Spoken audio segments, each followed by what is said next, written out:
Rudy, tell me, what is Normandy American Heroes?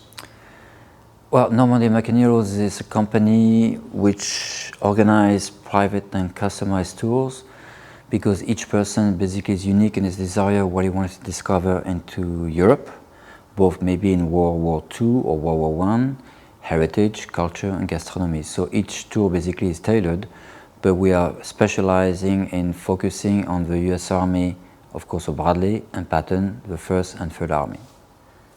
Why are you doing this? It's a very unique thing. How did you decide this is something you wanted to do? Well, I guess I had this in my blood all my life.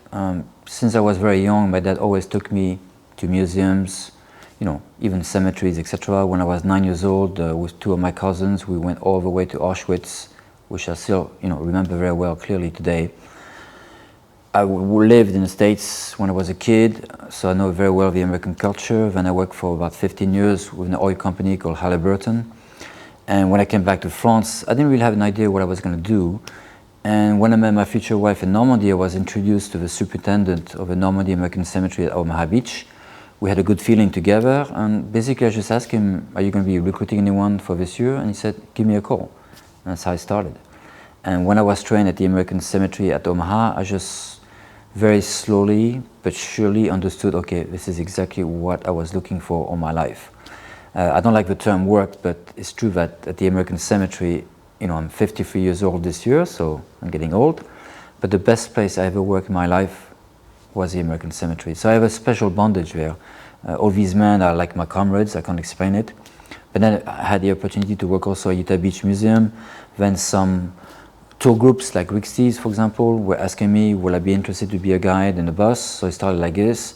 Then the guests in the buses would be asking, are you doing private tours? Are you doing any private tours? I had to think over, so like a big step forward. And a bit more than 3 years ago, I created my company. So at first it was more focused on Normandy, but it got very quick where the guests would be asking me, but are you just doing Normandy, or can you go to the Battle of the Bulge? Can you go to Munich? Can you go all the way to Poland?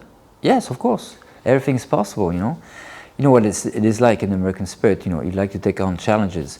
So yeah, slowly but surely I've been building interesting tours. And all these tours are basically all customized, no matter what. I mean, I've been doing just a tour recently with a Patriot mission. Steve Old was basically the leader. We had an exchange back in Chicago. We worked on what we wanted to achieve together, how much time, because days, of course, is crucial, you could say. And the way we work, even though for me it's more like a passion, is I don't like to push around my guests. It's very important that they take the time to rove around, to be inspired by what they see, even a battlefield and a cemetery, to pay homage to the fallen. So it's more like their pace, even though sometimes I'm a bit like a drill sergeant. I have to tell them, okay, we have to get going at one point. But yeah, the days are never long enough, should I say, for what we do. I'm pretty confident that the guests, when they go home, are very happy of what they discover, both, of course, history, World War II, heritage, culture, and gastronomy. So yeah, I mean, the idea later on in time, hopefully, is to actually go all the way to North Africa, follow what happened with Operation Torch. There's some countries, of course, where you can't really travel safely. So Morocco, for sure, that's not a problem. Maybe fly out to Sicily, see the landing in the south of Italy, go all the way to Rome, liberated. Who knows, after that, fly back to England, see how the Americans train on the southwest of England, see where the rehearsals took place in April and May 1944, land in Normandy, and yeah, go all the way to Pilsen, Czechoslovakia. What does it mean to you to have a guest come and to see them discover a greater appreciation for this history? What does that mean to you personally? I'm really touched. Not touched, you could say mentally, I'm touched in my heart. Of course, this is the way I make my money today. But it's not the most important. The most important, basically, first is passion, of course, but it's to see how these Americans traveling, to Europe, realize, the fact that those youngsters who came here in World War II, they're crossing the Atlantic, they're defending a country which is not theirs, they're fighting for the freedom of the world, and being here physically and being receptive to the environment. When you go to the American Cemetery, like Omaha Beach or back in Cambridge, where a lot of pilots were buried, yeah, to see the emotion, coming through the guests, yeah, it's just so powerful. That's for me the how you say that in English, I forgot, the nicest, most beautiful gift I could get. You know, it's not the fact that the guest is paying me to take him around. The gift is actually that connection that we have, an emotional, you know, connection. And you know, to know that also when they go back home, yeah, we're going to share it. And to share the fact that we must learn from history not to make the same mistake in the future is just so crucial. I mean, today we still have conflicts in the world. Even though I make my living in what I'm doing today, I always thank the guest for coming, you know, whether it's Normandy, the Battle of the Bulge, you know, England for the training, etc. The most important is for them to be here, to understand clearly that, you know, if they are here today, living in freedom, it's because of all these fallen resting in different cemeteries, and it's not just one. We have so many of them in Europe. So I think they really clearly understand this, and also the fact that by learning from history, hopefully in the future, our generations are not going to make the same mistake. And you always wonder why. So I think being here makes you realize also you have to be cautious. Nothing is won in life. Nothing, you know, freedom is a continuous battle. And you have to be very cautious with certain countries, what they're doing, like in the Middle East, etc. I won't go in politics, of course. But it is a reality. So we have to be, you know, not just resting on our seats and thinking everything is fine today. No. Everything's not fine today. There's still some very bad people in the world, and you know, democracy doesn't occur in one day, so we have to fight for it every day.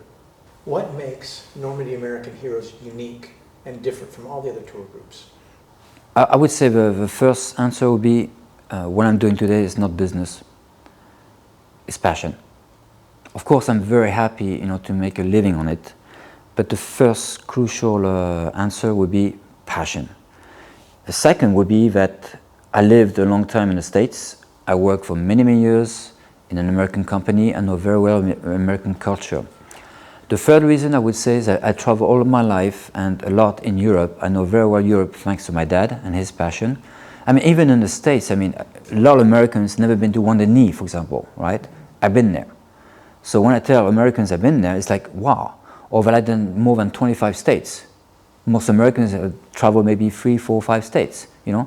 So what I'm trying to say is that, yes, I think I have this expertise. I also have the knowledge, and I know the people with whom I need to work to make things happen in a specific area. So, I don't know, if you go to England, for example, with Richard Bass, which is a good friend of mine, he's a specialist, for example, of the Soul Training Center. He knows exactly what happened with Operation Tiger. If I go to Berkshire Garden, I have a gentleman, his name is Henri. That guy is a specialist of the Third Reich. We go in places where even all these tour operators never go, in underground tunnels, you know, dug by the Nazis that no one knows of, even the local people. You know, so we always try to be unique and different. We want to think different.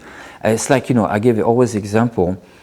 Everyone, when they go to Paris, they go in the middle of the streets or Champs-Élysées and take the same picture of the Arc de Triomphe. There's no interest there for me. I much prefer to go in places where most, or actually the vast majority, never go.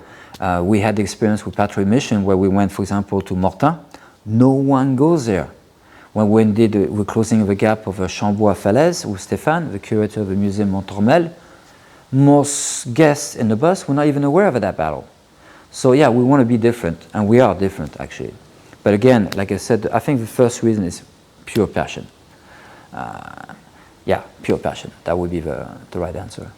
Give me kind of a checklist. You know, we go to unique places, we have the best food, we stay in interesting places, we do. Just give me sort of a checklist of some of those kinds of things. In England, for example, right? Okay, so some people, some tour operator, whatever, they're going to organize, you could say in brackets, the Battle of Britain. Okay, fine.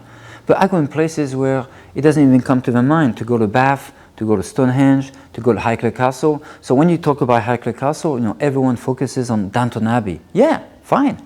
But most people are not aware that the 5th Earl of Highclere Castle with Carter were the two gentlemen who discovered the tomb of Tutankhamun in Egypt. And under the castle, you see the exhibit, which is a copycat of a real treasure in Cairo. So that's the kind of things that, you know, we want to put in place. The Assault Training Center, for example, where about 14,000 American paratroopers, engineers, infantry, and rangers, trained, you don't have access. If you don't have a 4x4, it's impossible. You're not going to go by a bus down there. But we have a very good friend, a mutual friend, Richard and me, who lives not far from the Sword Training Center. He has his own little crazy museum, which basically when you walk inside, it's like a big mess. You can smell the oil, the dust and everything. And he's got loads of vehicles. So if we need to go, if we come in by bus, for example, we would have logistics to go in the Sword Training Center and travel through all the different defenses that were built by the first US Army to learn how to destroy the Atlantic Wall or the Siegfried Line. So that's the kind of thing that we do. For food, honestly, my mom is a very good cook, first of all, but I learned to cook French cuisine because when I was doing my studies in hotel business, I had to learn how to cook the typical French recipes. And I traveled all my life since the age of 5, so that's almost 50 years in all kinds of different countries, and I love cuisine. I'm an Epicurean myself, so I only like to eat good products. I don't like to eat a lot, I like to eat good products. For hotels, the same thing. I travel all over the world, and the thing I do is that if I don't like the hotel, I'm not going to take my guests there. I need that contact, that feeling to be able to stay in interesting places. When we organized the 75th anniversary of a D-Day, we stayed in some unique castles, and I guarantee you not one tour operator or guide or whatever had this kind of approach of staying in incredible places. I mean, one of them, the Manor de Brion, was going back to 1068. I mean, that's way before you guys in the States had even a country. And we do take our time, having traveled a lot and doing all these different tours, which always are unique. It gave me the opportunity to discover different places that I selected, took my time, and honestly today I think I'm pretty tailored on that part. A group of Americans come up to you and they're thinking about going on a tour. What's the last thing you want them to remember, the most important thing you want them to remember about Normandy American Heroes? Interesting question, difficult question. Or I would say, what is the most important thing you would say to them to convince them to come on a trip? Make the right decision. Either you do, I think I still have it on my website, maybe I took it away since, but either you do the Disney tour, you know what I mean, where basically, okay, they're going to take you, let's say, American Cemetery, checklist, Pointe du Hoc, checklist, etc. But you won't go into depth. You won't have the knowledge of someone local, and then the only guide actually in Normandy was trained at the American Cemetery, Pointe du Hoc, and Utah Beach. Just for that, I would say it's pretty interesting. So of course, the other tour operators don't talk about that. Actually, to give you a good example, there was a girl working for, you could say, a local guiding tour. I won't make any comments and give a name. Anyway, she contacted me because she said, oh, maybe we could work together. And it was interesting because last December I went for the 74th anniversary of the Battle of the Bulge and Bastogne. And in my little head, of course, I told myself, okay, if I take her there, she pays the hotel, of course, but I pay the food. It would be a good way to see her knowledge. Without her, you could say in a certain way, realizing that I'm kind of interviewing her. Honestly, I'm very happy she's not working for me. Okay, so people have asked me before, are you going to be recruiting other guides, etc.? No. The idea, if I do a convoy, is to have chauffeur, professional chauffeurs, more like a concierge approach to be able to, answer any needs of the people in that specific car. But I will stay the actual, you could say, team leader guide, and then for certain places, I will have an expert taking us, around. Okay. If you remember, for example, Brico Manor, I do know very well, Band of Brothers series, Easy Company. I know the whole story. I've been so many times there with Charles, but I much prefer that Charles, even though his English sometimes is a bit difficult, but he still finds a solution. I much prefer that he talks about the story because it's his story of his father, etc. Even though I know very well the story. So I think it makes a very interesting connection for the guest when they're actually in contact with a person who actually, either witnessed what happened or the story was told from his father to himself, for future generations. How do you like working with Patriot Mission? I love working with Patriot Mission. That's definite. I think we have some, how should I say this? We are going in the same direction. I mean, of course, I don't have this American background serving in the US Air Force, or like we had some people also in the Navy, etc. But I'm sure that Steve Olds of Patriot Mission understood clearly that I'm very passionate about the American culture. I love France too, but I always say I was made in Argentina, so my heart is Argentinian. But nevertheless, with Patriot Mission, I think we have this common understanding that is very important for future generation to understand exactly what our predecessors accomplished, and that their sacrifice, honestly, the most important actually, that the sacrifice is not in vain. Because I always say, and that's spiritual to me, and you noticed this before, but I'm convinced that a lot of these soldiers were killed, fighting for our freedom, more than 75 years now ago.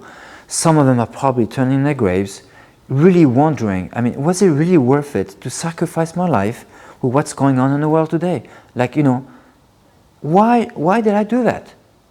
There's still conflicts in the world, there's still people killing each other, there's still even more simple, you got people just for stupid reasons, arguing in the streets because one is, didn't push himself away, or one is overtaking the other car.